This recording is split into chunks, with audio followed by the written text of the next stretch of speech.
Assalamualaikum warahmatullahi wabarakatuh. Banyak yang nanyain di sosmed, Mas, kemana aja nggak pernah kelihatan. Berapa bulan ya gue libur ya? 4 bulan ada kali ya? 4 bulan ada, Mas. Juni, Juli, Agustus lah ya. Agustus, September, Oktober, November, Desember. Oh, 5 bulan cuy. 5 bulan hidup tanpa sosmed. Yes, I can. Gue bisa hidup tanpa sosial media. 5 bulan. Kenapa Mas kok off, nggak pernah kelihatan dan lain sebagainya? Ya gue klarifikasi lah. Dalam artian emang kemarin bener-bener pengen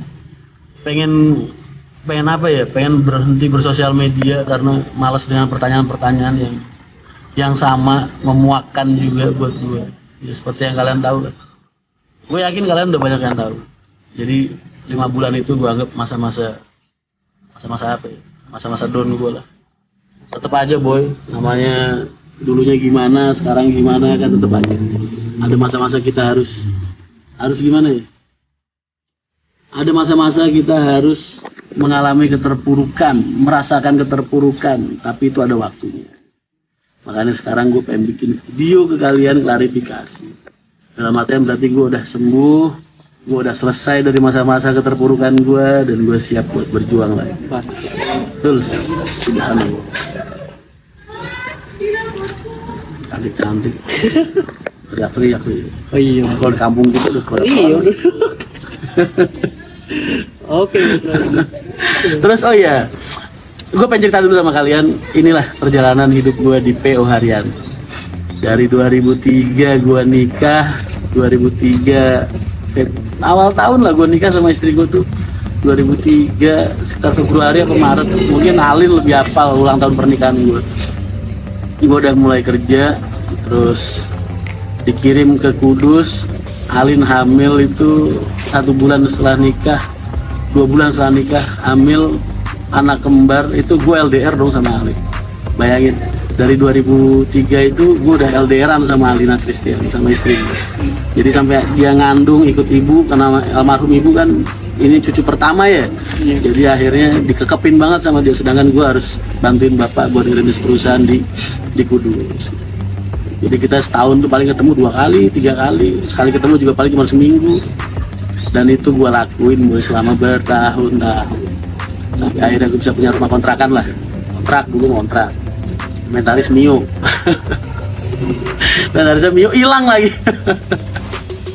Dicolong orang.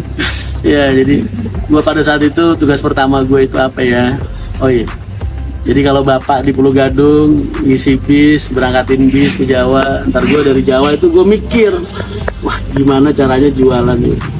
Kita mulai ngerekrutin agen, dulu tuh Pati dulu, masih cuma Pati doang.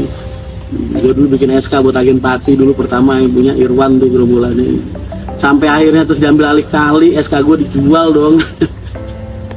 Dijual sama Mas Kali sama Om Kali tuh, Kali satu. Ya. Jadi dari situ, karena dulu belum ada HP, jadi gue ciptain sistem permintaan kursi itu pakai HT gue.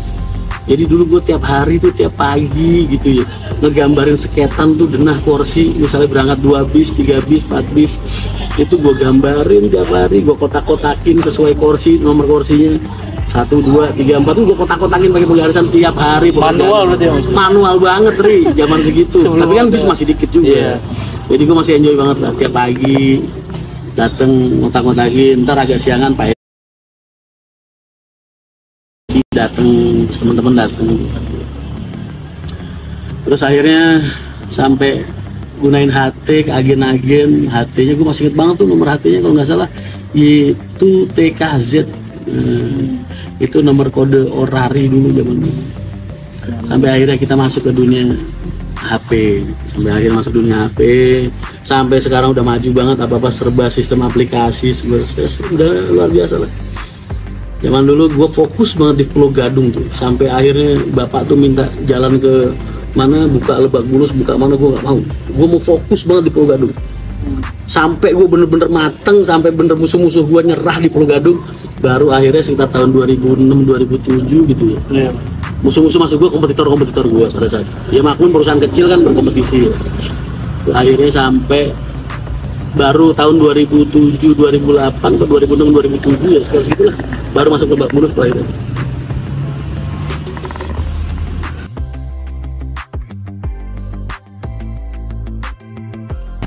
adik gue habis nikah itu mulai bantu-bantu kerja.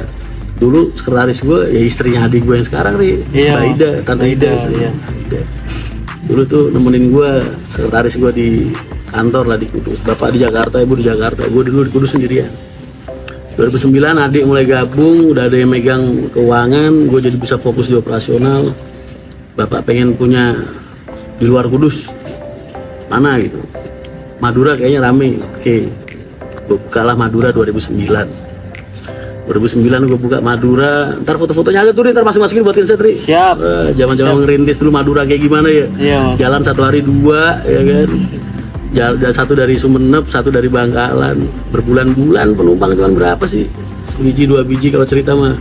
Iya, Mas. Ada lah di YouTube banyak lah. Udah mulai cerita-cerita. Sejarah gimana tentang bahasa Lamun juga dan lain-lain. Iya. Greenfields UHT. Kok kamu enak banget sih? Pengen nangis. 2011 sampai 2012 ya gue buka Solo tuh. Ada lah foto-foto kenangan gue di Kartosuro dulu ngegembel ya kan. Tidur di terminal. Dulu terminal Kartosuro itu kosong, Mas. Wah, sudah bener-bener yang tinggal di situ tuh cuma sapi, kambing. Tuh terminal Kartosuro. Sepi banget, kagak ada bis.